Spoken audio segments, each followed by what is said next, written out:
Hello, today I'm talking about Tournament of Avalon. This is a card game. I think it's only been out about a year. I think 2021. I'm not sure. I'll have to double check that, but I got it on the recent Nerds Day sale for like 13 bucks. I didn't really know at that time anything about it, but I figured I'd give it a try. Um, I believe there's a predecessor to it called Tournament at Camelot, which the rules are very similar to from what I've read, but this does have a few differences. But the rules to this say if you know Tournament at Camelot that this one is not a whole lot different. So anyway, let's get on to setup and then we'll do a how to play. Alright, you'll create your weapons deck by shuffling together all the basic weapons cards, which you'll have sorcery, swords, deception, and arrows. Those are the basic weapons cards. You'll also have cards that are alchemy cards. And then you have some special weapons cards that are the Mists of Avalon, Morgan Le Fay, and the Apprentice Sorceress. So you take all the cards and shuffle them together into one deck, like so, and that becomes your weapons deck. So you'll put that weapons deck to one side of the play area along with room for a discard area. Then you'll shuffle all the cards with this back. These are your Godsend cards. You'll shuffle those together and set them to one side of the play area along with room for a discard. You take your location cards and just put them in the box. They may or may not come into play depending on other effects. Each player will choose one of the protagonist cards along with its paired companion card. You can tell the paired card one, it says coupled with sword and coupled with Arthur Pendragon, and they also have the matching color on the borders. So each player will take and choose a protagonist and its matching companion card and put it in your play area. Put the protagonist on top of the companion so you can see this area, which lets you know when the companion can become available. But at the beginning of the game, only the protagonist is available. And the rules tell you if your protagonist or companion require any additional tokens, which the Arthur Pendragon, since he's got a once per tournament round power, he does get one of these tokens that says if that power is used or not used and puts that near the protagonist.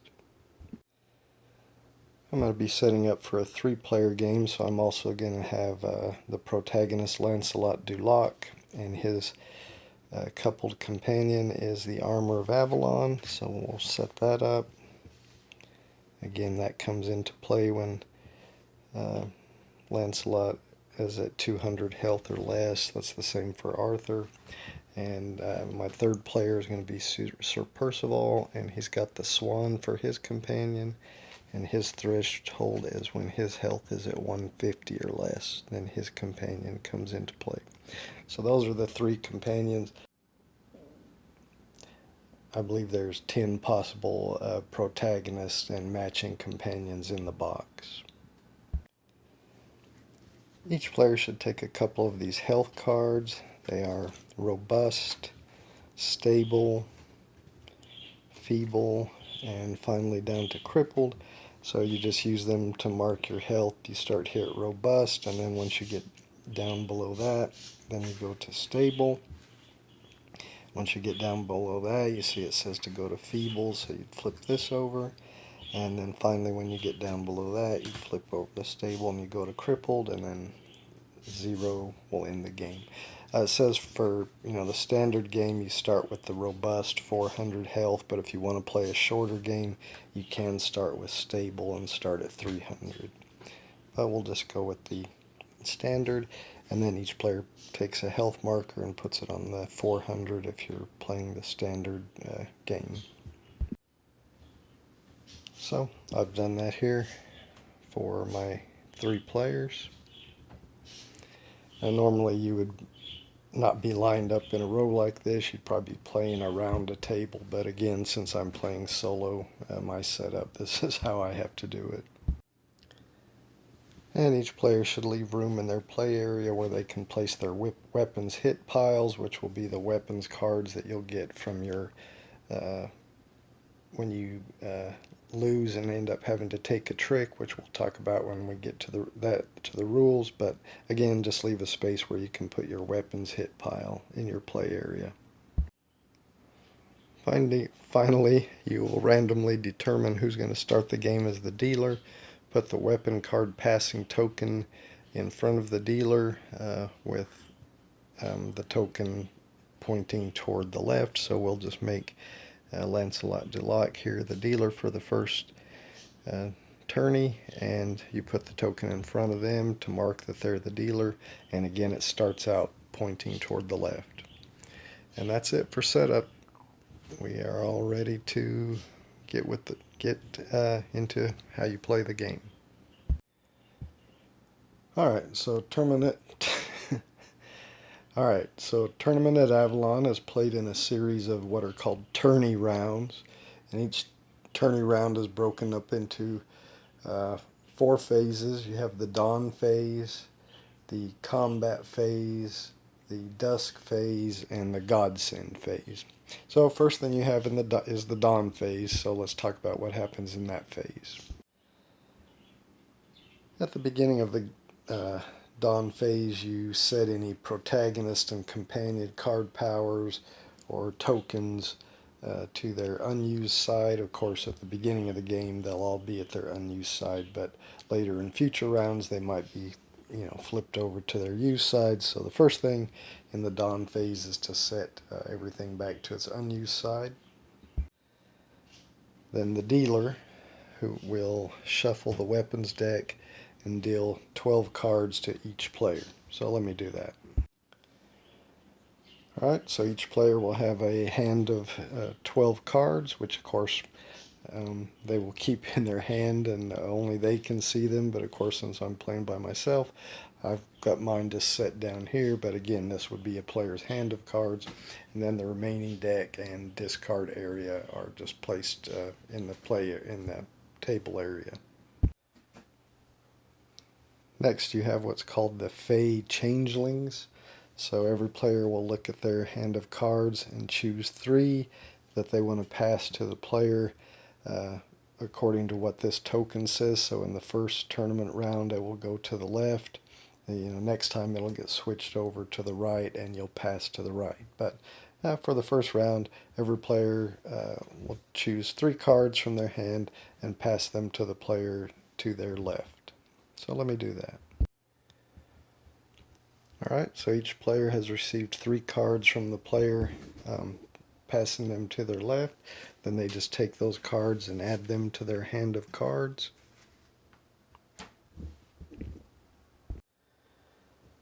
That's it for the dawn phase. Now we go on to the combat phase. So you start with the player to the left of the dealer. Remember, this is the dealer, the player with the token. So the player to his left will start and play the lead card this round. So the player will look at his hand of cards and choose one to play, and he'll play it into the center of the table. This is going to be called a melee. So the suit he plays is called the lead suit, and all players who play next, going clockwise, have to play the same suit.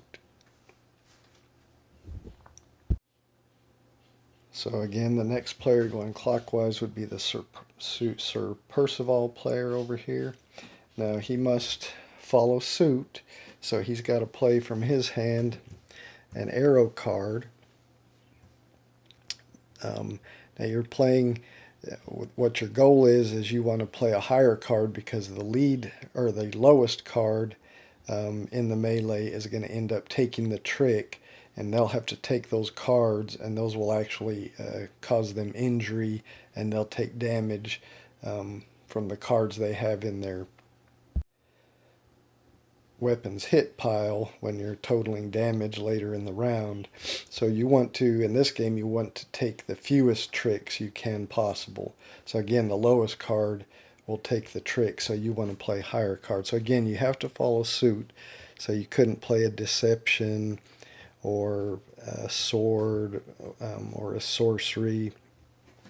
However, alchemy cards are wild, so they could be played for any suit. So you could play one of your alchemy cards if somebody played arrows, or you could play one of your special weapons cards, such as the Apprentice Sorceress, like this player has here, and we can just read what its text is. When played in a melee, you can assign any suit and value to this card, even one that has already been played.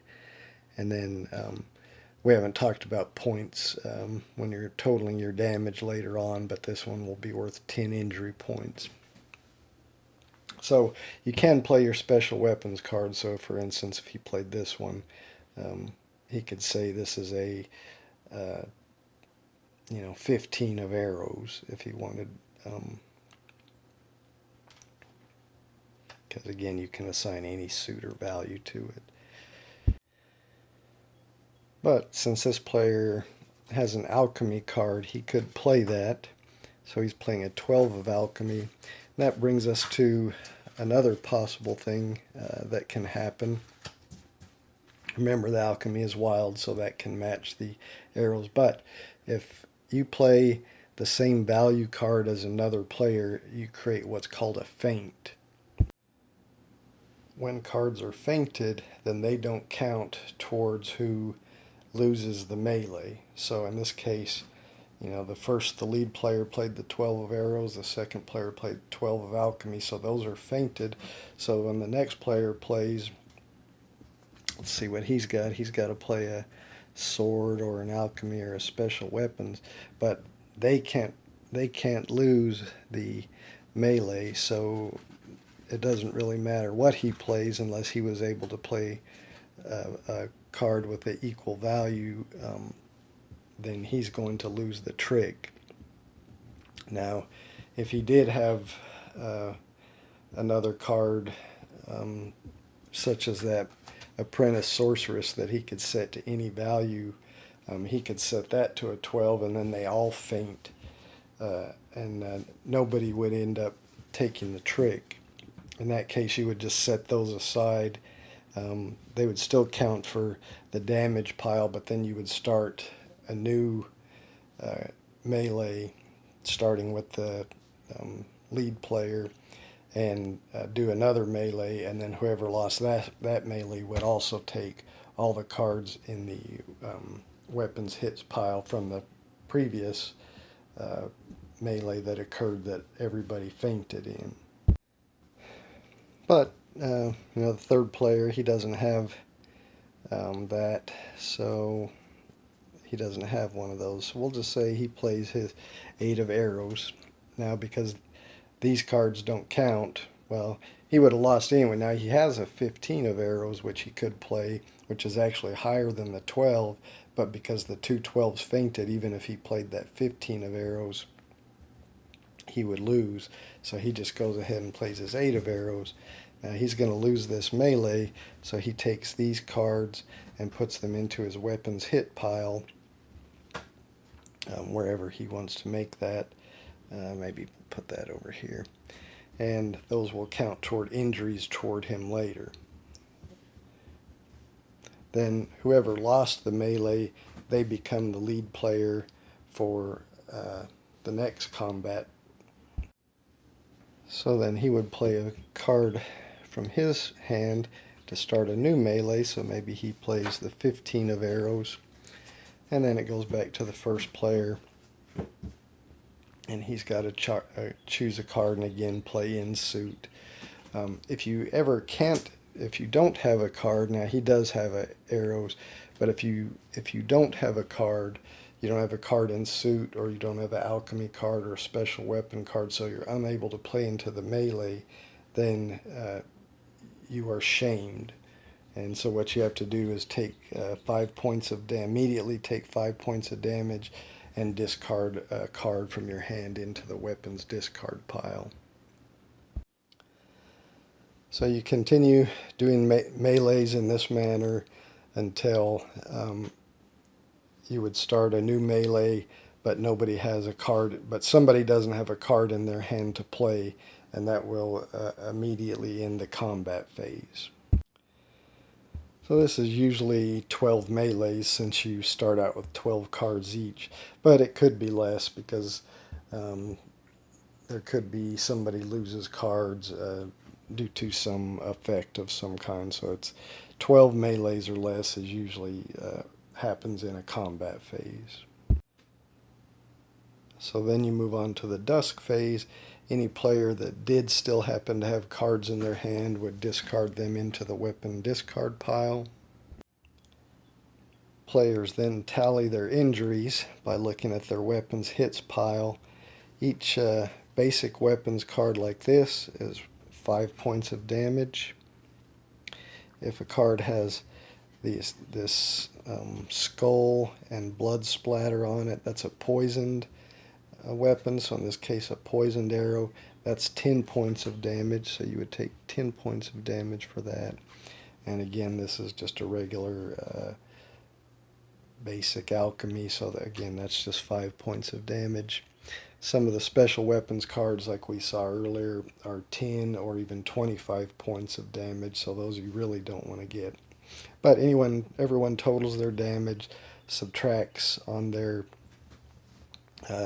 health card there. Some powers you have may subtract or add from damage, either from your protagonist or companion power, or later when you have a godsend card. For instance, let's just look at these powers here. Sir Percival, he has before taking weapon hits, you can distribute any arrow cards that are in your weapons hit piles to any of your opponents. So he would look at his weapon hit piles, and any cards that he had that were arrows, he could distribute those to his opponents. So they end up having to take those as damage, and he does not. Lancelot here, you may never receive shame injury. So remember, we talked about when you don't have a card to play into the melee, that you get shamed and take 5 damage and then have to discard a card. Well, he never takes shame injury, so he wouldn't have to lose the 5 points of damage even if he would be shamed. And instead of discarding when shamed, you add a card to your opponent's weapons hit pile. So that's pretty good power for Lancelot du Lac. He would never be shamed, and if he is shamed, instead of putting a card in the discard pile, he gives it to one of his opponents into their weapons hit pile.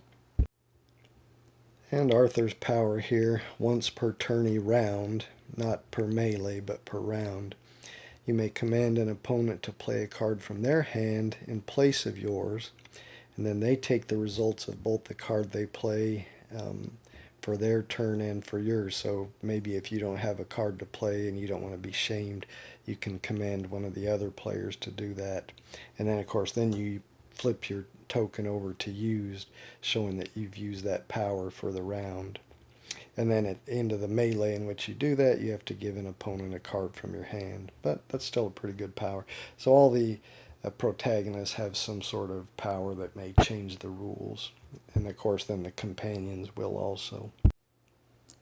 So after you total all your damage from your weapons hit piles, then the player who has the least health at that point will become the new dealer for the next round, so they'll take the token. In this case, in this example, the dealer remains the dealer because he has the lowest health, and he would keep the token, but of course he would flip it over to the right to indicate that during the Fey Changeling phase of the Dawn phase, the 3 cards will be passed to the right instead of to the left in this next round. You then move to the Godsend phase, and in the meantime the player with the highest health will take all the cards in the weapon discard pile, shuffle them into the weapon deck to be prepared for the next tourney round. So in the Godsend phase, at the end of the first tourney round, only the most injured player will get a card. So what they'll do is turn over 2 godsend cards, read them, and choose one. So for example, Lancelot du Lac here is the most injured. So he would read these and decide, oh, maybe I want this godsend card, which says, when taking weapon hits, each card in your weapon hits pile inflicts no more than 5 injury points. So those poisoned ones or those special weapons cards that are 10 or 25 points, they would inflict no more than 5 points. So he would just keep this in his play area. When you've drawn one, you flip over another one to reveal 2. Now, at the end of the first round, again, only the most injured player gets one. But in subsequent rounds, like in round 2, the 2 most injured players get one. And in round 3, the 3 most injured, round 3 and above, the 3 most injured players get one. But the least injured player never receives one. So in a 3-player game, even though in round 3 and above, the rules say that the 3 most injured players receive a card, in a 3-player game, really only 2 players would ever receive a card because the least injured player never receives one. But there is other ways you can get a godsend card. So again, we said at first, the least injured player will take a card, then any player that is 100 or more points behind the least injured player can also receive an additional godsend card. Then after everybody that's in that situation receives a card, any player who is 200 points or more behind the least injured player can also receive an additional card. And again, you go in the order of the least injured player to the second least injured player, and so on. In most cases, it's probably just going to be receiving one card. But if you're really far behind, you could receive possibly 3 godsend cards. Oh, and besides choosing one of the 2 face up, if you don't want one of those, you can choose to draw one from the pile without looking at it, and then you just have to take that one. And the godsend cards could be like this, where you keep it in your play area. Some they might be something you play to another player, and so you immediately choose what player you're going to play it into their area and do that. And then they take the effects or consequences from that card. After all players that are supposed to receive godsend cards had received them, then you discard any unchosen godsend cards, and then you proceed on to the dawn phase of the next round. And of course, the dawn phase begins with the dealer dealing out 12 cards to each player. So you continue like this until one player, when they're totaling their injuries in the dusk phase, or if a player reaches 0 health during any other phase, as soon as a player receives 0 health for whatever reason, because they're shamed or they're totaling their injuries in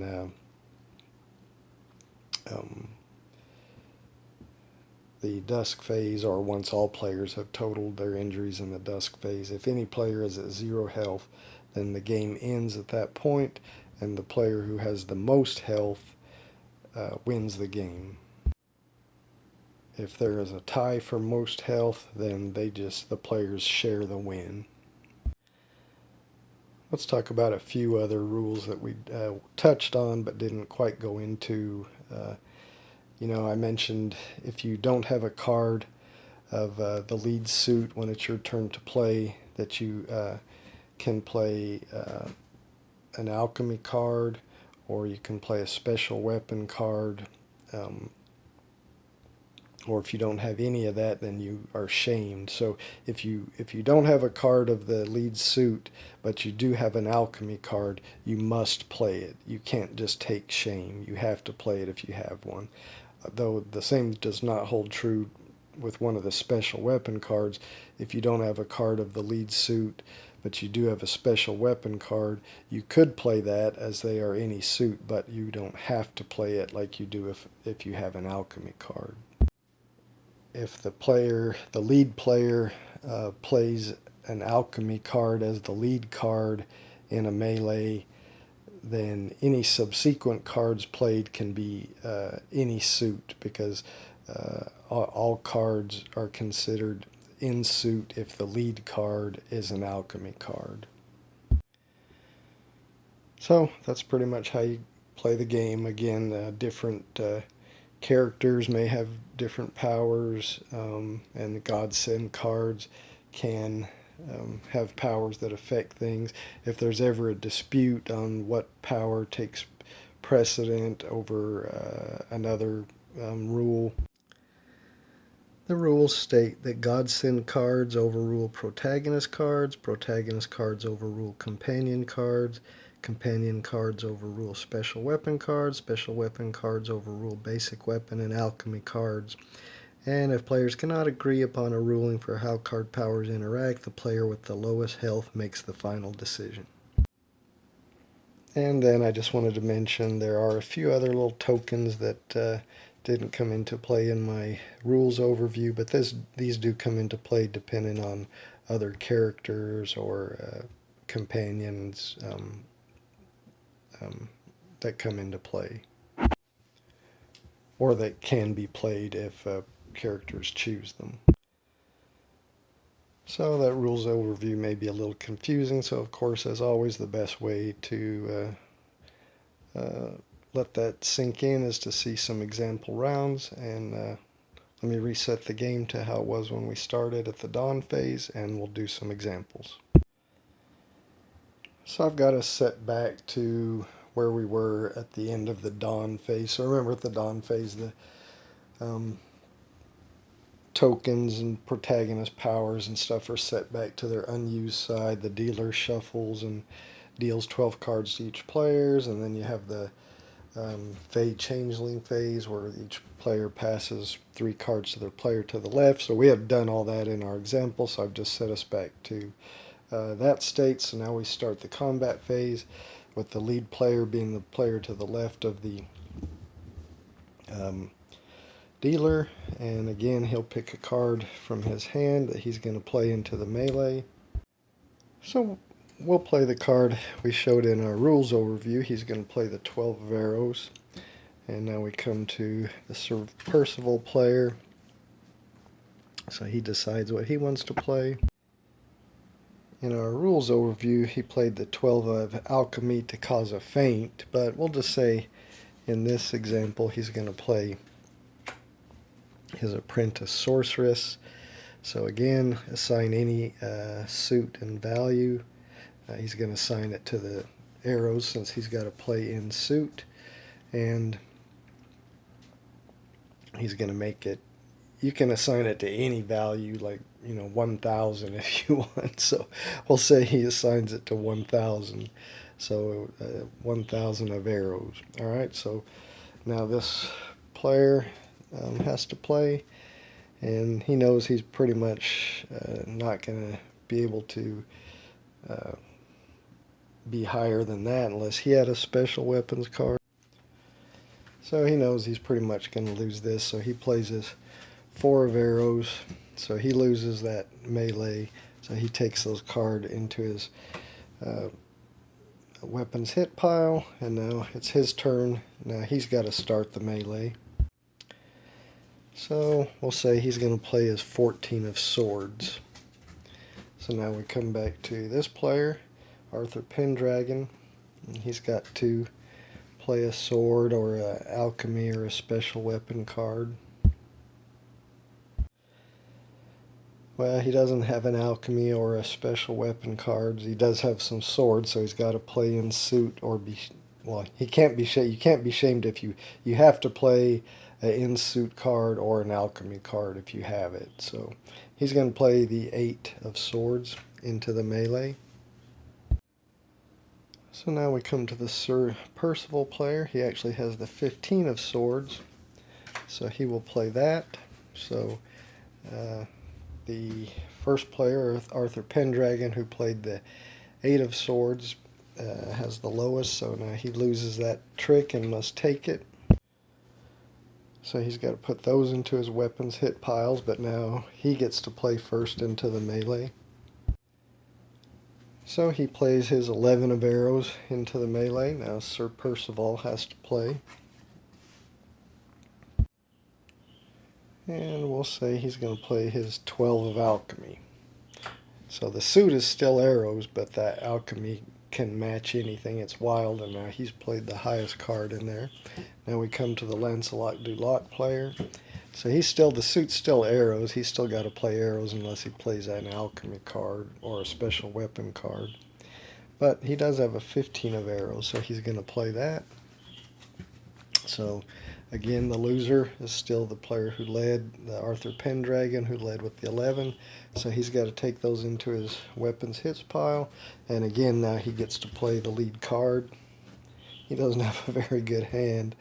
He'll play with the 9 of arrows. Alright, so now again we come back to the Sir Percival player. He's got to decide what he's going to play. He has some arrows, but they're lower than 9, and he has an alchemy, but that's low, so he decides he's going to play his Mists of Avalon card, which says discard the lowest value card in this melee. So there's only one right now, so he discards this into the weapons discard pile. And then shame the player or players whose card that was. Since only one player had a card in there, and that was Arthur Pendragon, he's now shamed, so he's got to take 5 points of damage. Now, he doesn't also discard a card from his hand like he would if he wasn't able to play a card into the melee. His discard is his card being discarded because of this power. So his only penalty for this shame is to take the 5 points of damage of shame. And then this card's value is 25 and is in suit, so it's still arrows is still the suit. So now we come to the Lancelot du Lac. So basically the suit is still arrows, so he's going to play his 8 of arrows. Of course he's going to lose because that's lower than 25. So he takes those 2 cards into his weapons hit pile. So I'm going to play ahead a little bit until we get to the next phase. Alright, so it's Lancelot du Lac. Since he took those hits, he's got to play the next card. So we'll show an example. He's going to lead with this alchemy. So now any card of any suit can be played by the players following. So he plays the 14 of alchemy, so now it's Arthur Pendragon. He doesn't have anything higher than 14, so what he's going to do is he's going to use his power. So he's going to play his power. You may command an opponent to play a card in their hand in place of yours, and then they take the results of both the card they play for their turn and your turn. So I'm going to command Sir Percival to play a card for me. So now he's got to play for me, and then he's got to play for himself. So he's going to play, and he has to take the results. So whether he loses for me or for himself, it doesn't matter. So what he's going to do he'll play his 15 of deception, and then he knows he's going to lose anyway. So maybe he wouldn't do that because he knows he's going to lose either way. He wouldn't lose with this one, but then he doesn't have one higher. So he wants to get rid of his 2. So for me, he's going to play that 2 of alchemy, and now it's his turn for himself. So, I mean, even if he played this 15 of deception for himself, he still played the 2 of alchemy for me, and because of this card, he has to take the results, so he would lose either way. So he doesn't want to lose his good card when he knows he's going to lose, so he's going to play the 3 of arrows for himself. So he loses that trick, so he's got to take those into his weapons hit pile. And now it's his turn to play. And now I did have to flip this over to used, so I can only use that power one time. But it also says at the end of the melee, give the opponent a card from your hand. So I've actually got to give him a card. I'm going to give him this crummy 2 of arrows into his hand. Alright, so now it's his turn. He's going to go ahead and play this 15 of deception. It's onto Lancelot du Lac. He doesn't have anything good.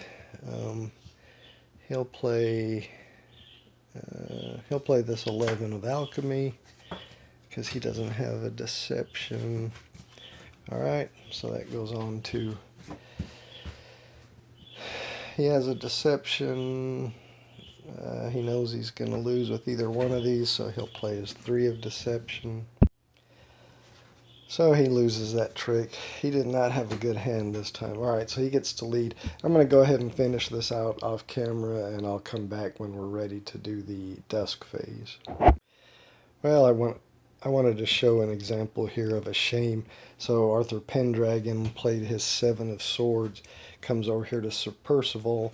He doesn't have any special weapon. He doesn't have an alchemy. He doesn't have a sword. So he can't play, so he's got to take shame. So he's got to take 5 points of damage and then discard a card from his hand. So he's going to discard this one. Okay, so now he didn't play into the melee, so he can't lose the melee. And now we come to Lancelot du Lac. He's going to play, he has a sword, but he has a higher alchemy, so he's going to go ahead and play this 10 of alchemy. So again, poor Arthur Pendragon loses that trick and has to take it. Alright, I'm going to play ahead again. Well, here I'm going to show an example of a fate. Sir Percival led the round. He led with this 11 of deception. Lancelot played this 7 of alchemy. And now Arthur Pendragon, he's got to play in there. He's got this 7 of deception. So the 7 of alchemy and 7 of deception are going to feint, so they can't lose. So even though Sir Percival played this higher card, the 11 of deception, because the 2 feint cards can't lose, he actually has to lose the trick and take the hits. So now it's his turn again. He's going to play his 10 of deception. The only thing for Lancelot to do is play a 9 of alchemy. That's all he can do. And Arthur Pendragon, he doesn't have an alchemy or a deception, so he's got to take a shame. So he takes a shame, discards the 3 of swords. But now the Lancelot du Lac player who played the 9 of alchemy ends up losing the trick and has to take those cards because Arthur didn't even play into it. He just got shamed. Of course, he did have to lose 5 points of health. Alright, I've played ahead a little bit, and we're pretty much on the last melee of the combat phase. Arthur Pendragon played his last card as 6 of arrows. Sir Percival played his last card, which is a 7 of arrows. Now it's Lancelot du Lac's turn. His only card is a sorcery, which obviously is not gonna, he can't play it, so he would take a shame, but you can never shame, he never receives shame injury, so he doesn't lose the 5 points of health, and instead of discarding a card, he adds a card to an opponent's hit pile, so he's going to add his 3 of sorcery over here to Sir Percival's weapons hit pile. And now the only 2 people left in this melee are Arthur, who played the 6, so he loses that and has to take that.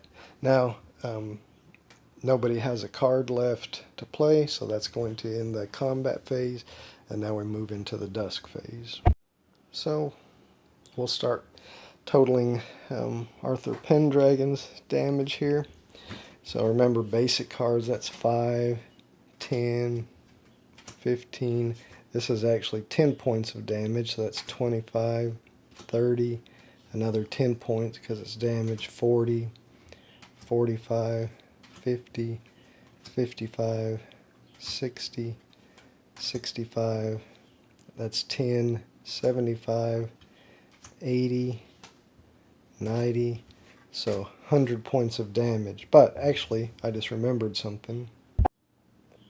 Sir Percival has the thing where he can distribute any arrows in his weapons hits pile. Does he have any? Yeah, he's got one. And he's going to give that to Lancelot du Lac. So, okay, so old Arthur Pendragon's got to take 100 points of damage. So that's 20, 60, 80. Sorry, 20, 40, 60, 80, 100. Alright, so he's got 100 points of damage. So now we'll total Lancelot's 5, 10, another 10 because it's poisoned, so 20, another 10 because it's pointed, so 30, 25 for this one, so that's 55, 60, this one's 10, 70, 75 points. So he's got to go 20, 40, 60, 75. And finally, Sir Percival just has 5, another 10, that's 15, 20, 25, that's 10 more, 35, 40, 45, 50, 55 points of damage. So that's 20, 40, 45, 50, what did I say, 55 points of damage. So now all these cards just go into the weapons discard pile. And the player with the highest health, which he's got 330, he's got 335, and he's only got 290. So the person with the highest health of no, he's got 325, he's got 335. So he would go ahead and shuffle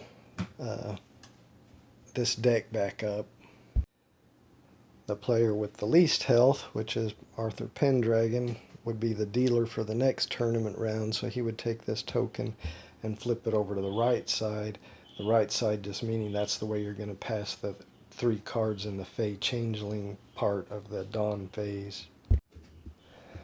So now we go to the Godsend phase. If anybody had some Godsend cards from the previous round, they would be discarded now. And now we determine which player are going to receive Godsend cards. So we know Arthur has the least amount of health, so he's going to receive one. Because this is the first round, only one player, the player with the least amount of health, receives one, and then nobody is 100 or 200 points behind the person with the highest health.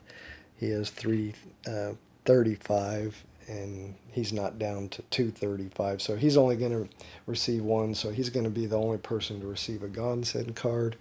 So he would reveal the top 2 Godsend cards. And this one looks the best. The Serpent of the Ring may be used at any time. Give 50 points to the opponent with the most health. 50 injury points to the opponent with the most health, or give 10 injury points to all opponents. So he's going to take that and immediately use it to give 50 points injury to the opponent with the most health, and then discard it. So he's going to give that 50 points over here to Sir Percival. So he's dealt him 50 points of damage. So he's there. Again, nobody is below He's not below 150, so he doesn't get to bring his companion into play. He's not below 200, so he doesn't get to bring his companion into play. And he's not below 200, so he doesn't get to bring his companion into play. Alright, now we discard the unchosen Godsend cards. Then we go back to the Dawn phase where Arthur Pendragon would now be the dealer. So he would take the shuffled deck and go ahead and deal 12 to each player, and we would start a new tournament round. And again, it just goes until one player reaches 0 health. Let's look at the companion cards for these guys. So if he got below 200 health, he'd be able to bring his companion card in play. This one, after cards are dealt, but before passing, you may allow or deny passing cards in this tourney round. If no cards are passed, add the cards to your hand before you pass. Oh, if cards are passed, add the cards to your hand before you pass. So you'd get to look at your cards before you passed on to the other. And of course, this is in the Fey Changeling phase. So he can say there is no Fey Changeling phase, there's no cards passed, or he can say, yeah, we're going to pass him, but he gets to add the cards to his hand before he passes. Lancelot du Lac, he has the Armor of Avalon once per tourney round, so once he revealed that, he would take one of these used unused tokens, so he would get to mark when he's used it since it's once per tournament round. Discard all cards involved in all feints during a melee. Players who discard a card receive a shame injury. That one's okay. And finally, Sir Percival's. Before the first melee, you may move one Godsend card played in front of you to an opponent. If you do, draw 2 new Godsend cards and play one and discard the other. So maybe if you had a negative Godsend card played on you, you could use this power to move it to an opponent and then draw a new one that hopefully would be a positive one for you. So anyway, that's the companion powers for these protagonists that I picked. But like I said, there's, I think, 7 others. I think there's 10 in the game. But that's how you play. So far, I've only played it by myself. I played it twice by myself just to kind of get the rules down. The rule book's pretty good, but there's a lot of, well, what if this happens? A lot of interactions that may cause some questions. But overall, I think the rule book's pretty good. It seems like a fun game. I'm looking forward to playing it with other people. I think I can get my wife and daughter to play it. I did look it up. This came out in 2020. I think at the beginning of the video I said I thought 2021, but I looked on the Board Game Geek webpage and it was 2020. So anyway, that's it. Thanks for watching. Hope you enjoyed it.